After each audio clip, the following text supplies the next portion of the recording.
Bien-aimés de Dieu, nous voici dans la 94e leçon. Aujourd'hui, nous allons parler de Cyrus, un roi païen au service de l'Éternel. Cyrus, aimé de Dieu. Avant d'aller plus loin, nous voulons vous dire que dans cette leçon, il est recommandé à ne pas critiquer, à ne pas juger les gens. Regardez que Israël était amené en déportation. Les peuples s'étaient exilés dans d'autres nations. Mais Dieu va susciter un roi de Perse, un païen, pour ramener Israël sur cette terre afin de bâtir les murs qui étaient en ruine. Dans sa souveraineté, pour accomplir ses desseins, Dieu se sert souvent de personnes très inattendues. Rappelez-vous de quand nous avons parlé des mystères de la volonté de Dieu et de sa dimension de la longueur, la largeur, la hauteur, la profondeur de son amour dans les leçons précédentes.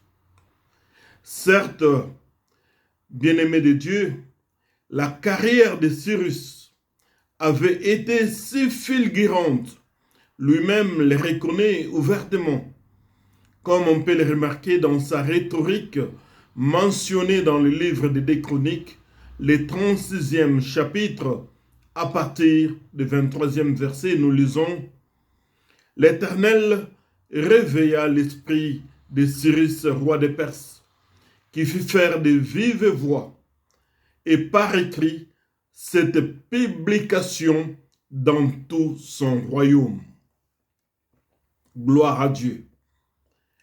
Il parle par la bouche de Cyrus, roi de Perse.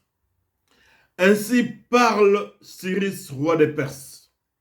L'Éternel des cieux m'a donné tous les royaumes de la terre. Il m'a commandé de lui bâtir une maison à Jérusalem et en Juda. Qui d'entre vous est de son peuple, que l'Éternel son Dieu soit avec lui et qu'il monte. Cyrus, ce roi païen, s'incline et honore l'Éternel Dieu qui lui avait donné la domination sur tous les royaumes de la terre. L'Éternel qui l'avait chargé de lui bâtir une maison à Jérusalem et en Juda. Le prophète Ésaïe avait parlé à des reprises de Cyrus, quasiment des siècles avant sa naissance. Dans Ésaïe au chapitre 45, il est écrit « Ainsi parle le Seigneur à son Messie. » Cyrus est appelé le Messie. À Cyrus, qu'il a pris par la main pour lui soumettre les nations et désarmer les rois, pour lui ouvrir les portes à des bâtons, car aucune porte ne sera fermée ou ne restera fermée. Moi, Dieu, je marcherai devant toi. Les terrains bosselés, je les aplanirai. Les portes de bronze, je les briserai. Les verrous de fer, je les ferai sauter. Je te livrerai les trésors des ténèbres, les richesses dissimulées pour que tu saches que je suis le Seigneur, celui qui t'appelle par ton nom, moi ton Dieu, le Dieu d'Israël. Dans ce que nous venons de lire, peuple de Dieu, les deux titres donnés à Cyrus sont « Les bergers et loin de l'Éternel ». Ces titres ne s'associent par ailleurs qu'au Messie, selon Ésaïe 40, le verset 11, parlant des bergers, et dans les psaumes de David au chapitre 2, le verset 2, à ce qui concerne le oin. Au chapitre 48, le 14e verset, Cyrus est appelé celui que l'Éternel a aimé. Le décor est planté. Un homme tiré de nulle part, dans le monde, empereur de Perse, un roi païen. Dieu l'a choisi.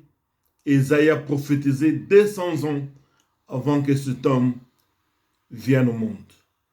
Les questionnements se portent sans embâche sur les comportements subtils de ces rois païens, de sa promptitude à répondre à l'appel de Dieu concernant la réalisation de ses desseins pour son peuple. À cette interrogation, nous comprenons que les voies de Dieu sont insondables. Je peux les répéter, les voies de Dieu sont insondables. Par la désobéissance, Dieu envoya les rois de Babylone pour ridiculiser son peuple juif. Nebuchadnezzar détruisit les temples, emporta les ustensiles, mit le feu dans la ville et déporta l'élite du peuple. Mais dans sa miséricorde, Dieu suscite contre toute attente un roi païen, Cyrus, et lui donna la prééminence sur toutes les nations afin de sortir son peuple de l'exil et de la déportation pour reconstruire sa ville en ruine. Parmi ces juifs en débandade, chers ministres de Dieu, on trouve un premier courant, un groupe de ceux qui avaient l'espoir de retourner un jour rebâtir Jérusalem, selon Zacharie chapitre 9, le verset 11. Et Néhémie chapitre 1, le verset 3, un second groupe composé des sceptiques, des incrédules, qui faisaient de leur mieux possible pour avoir l'ancrage sur les terres d'asile où ils vivaient.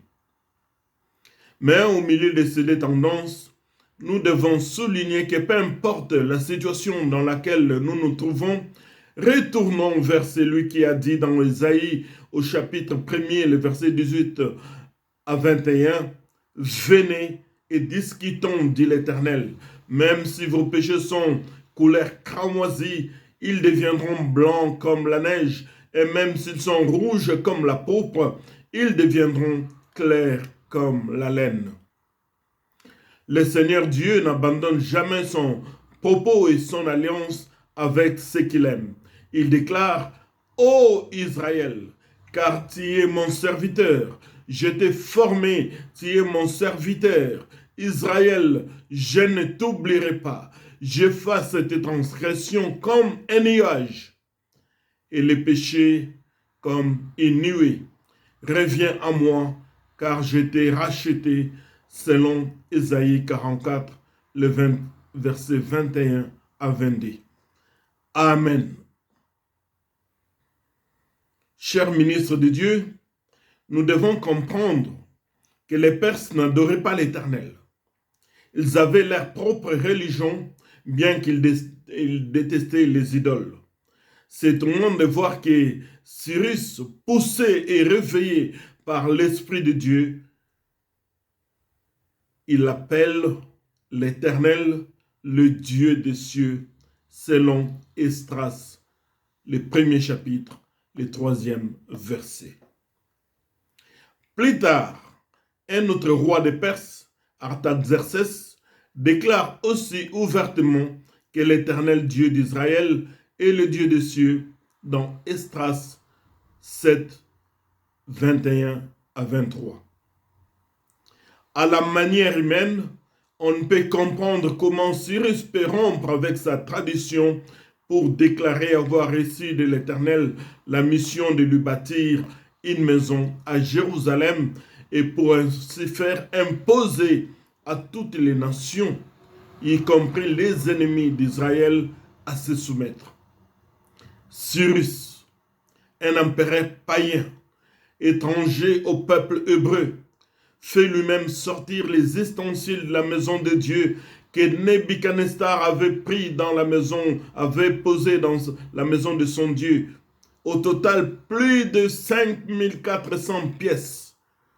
Le tout était amené de Babylone à Jérusalem, selon le livre de Esdras, premier chapitre, le verset 7. Chers ministres de Dieu, par la déclaration de Cyrus, Dieu parle au cœur des siens. Nous venons de le voir. Il parle au cœur des siens sans tenir compte de la situation dans laquelle il se retrouve. Cyrus, roi païen, il va libérer les exilés de Juda et leur permettre de revenir à Jérusalem. En tant que roi, Cyrus est l'instrument de Dieu consolateur, instrument de Dieu tout-puissant. Nous comprenons à partir de cette étude qu'un Messie n'est donc pas un roi à la manière des hommes. Par son geste, Cyrus est le type qui annonce celui qui est pour nous le Messie. Il est le type parfait de Jésus. Jésus-Christ de Nazareth. Cette séquence met en lumière la puissance du mystère de la volonté de Dieu qui peut choisir et utiliser qui il veut, utiliser quand il veut et utiliser où il veut. Chers ministres de Dieu, sortons de nos carcans, de nos fausses idéologies, donnons les mains à tous sans préjugés, car Dieu est souverain. Rappelez-vous que Daniel est le seul prophète quand on parle de prophète qui était prophète dans la cour royale. Les autres prophètes étaient prophètes au milieu du peuple. Mais Daniel est prophète dans la cour royale. Ce ministère prophétique, il exerçait parmi les magiciens, parmi les sorciers, les devins, les astrologues qui entouraient les rois de Babylone. Voilà le travail de Daniel. Le roi fut appelé un jour les magiciens, les astrologues, les enchanteurs et tous les chaldéens pour qu'ils lui donnent des songes. Ils lui disent ce songe. Ils vinrent et se présentèrent devant lui, mais personne n'avait la réponse. Le roi leur dit, dans le livre de Daniel 2, maintenant le verset 9, « Si donc vous ne me faites pas connaître les songes, la même sentence vous enveloppera tous. Vous voulez vous préparer à me dire des mensonges et des faussetés en attendant que les temps soient changés. C'est pourquoi dites-moi les songes et je saurai si vous êtes capable de m'en donner l'explication. » Ce roi a fait les songes, il l'avait oublié, et voulait que ses astrologues puissent lui dire et aussi en donner l'explication. Les Chaldéens répondirent au roi, « Il n'est personne sur la terre qui puisse dire ce que tu demandes au roi. Quelque grand et puissant qu'il ait été n'a exigé une pareille chose. Aucun magicien, astrologue ou chaldéen ne pourra donner la signification. Ce que le roi demande est difficile. Il n'y a personne qui puisse le dire au roi, excepté le Dieu dont la demeure n'est pas parmi les hommes. Là-dessus, le roi s'est mis en colère, s'irrita violemment. Il ordonna qu'on fasse périr tous les sages de Babylone.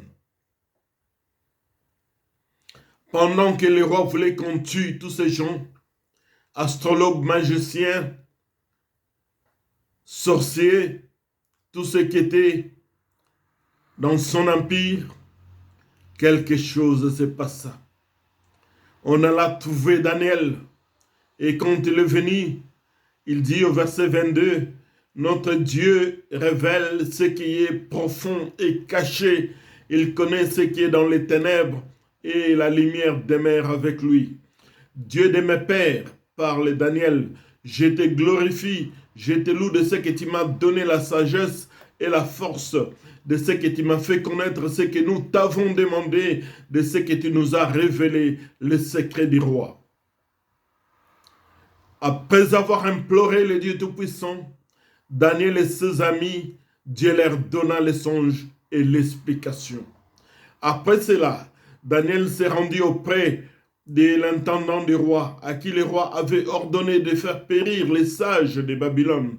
Il alla lui parler ainsi, Ne fais pas périr les sages de Babylone. Conduis-moi devant le roi et je donnerai l'explication. Daniel intercède en faveur des astrologues, des magiciens, des sorciers, des marabouts, des féticheurs. Et il dit, ne les tuez pas, mon Dieu est capable. Il m'a donné le songe et son explication. Quelle sagesse de la part de Daniel. Mon Dieu, quelle sagesse. Il refusa que l'on tue les magiciens, les astrologues et les sorciers et tous les autres. Il donna l'explication et depuis ce jour-là, il était couronné selon chapitre 4, le verset 9. La Bible dit, on l'appelait Daniel Belchastar, chef des magiciens, qui a en toi l'Esprit de Dieu saint et pour qui aucun secret n'est difficile. Il donna l'explication, il donna le songe. Cher ministre de Dieu, notre Dieu est un Dieu tout-puissant. Il est le Dieu des marabouts, des magiciens, des voleurs, des sorciers. Si vous êtes amené à parler avec ces groupes de gens, ne les détestez pas, parlez-les avec amour. Montrez-leur la bonté de Dieu, l'amour de Dieu. Parce qu'un jour, tu pourras voir la gloire de Dieu dans la vie de ces gens. Notre Dieu ne fait exception de personne. Lui qui a choisi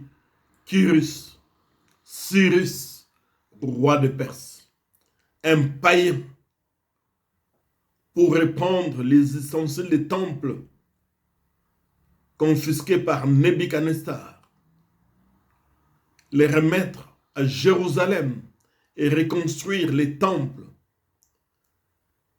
favoriser les retours des exilés et de tous ces juifs qui étaient en déportation.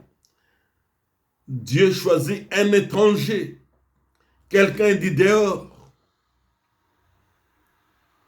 pour que son peuple revienne dans sa ville natale. Ce Dieu-là, il est le Dieu tout-puissant. Quand vous entendez le son de ma voix, sachez-le que Dieu vous envoie vers les sorciers, vers les marabouts, vers les féticheurs, pas pour les juger, les condamner, mais pour leur parler avec amour. Je le répète, Daniel est prophète, pas dans la ville comme tous les autres prophètes, mais Daniel est prophète dans la cour royale, au milieu des astrologues, des marabouts, des féticheurs. Et regardez que les rois voulaient tuer ces gens. Et Daniel dit, ne les tuez pas. Mon Dieu, il est capable. Mon Dieu peut faire quelque chose. Mon Dieu peut changer la donne. Il peut révéler ce qui est dans le noir, ce qui est caché. Il est capable d'agir. Et Dieu a agi. On a appelé Daniel le chef des magiciens. Gloire à Dieu. Gloire à son nom. Gloire au Dieu Tout-Puissant. Vous vous rappellerez qu'un jour, Élisée avait guéri Naaman, le Syrien, un général. Et quand cet homme était sur son chemin de retour, il a dit à Élisée, quand je retourne dans mon pays, mon roi, il va toujours adorer ses dieux. Il a ses divinités. Et chaque fois qu'il y va, il m'amène parce qu'il pose sa main sur mon épaule. Qu'est-ce que je dois faire? Je dois refuser. Élisée lui dit, va en paix. Il n'apporta ni jugement. Il ne dit pas quelque chose de mauvais.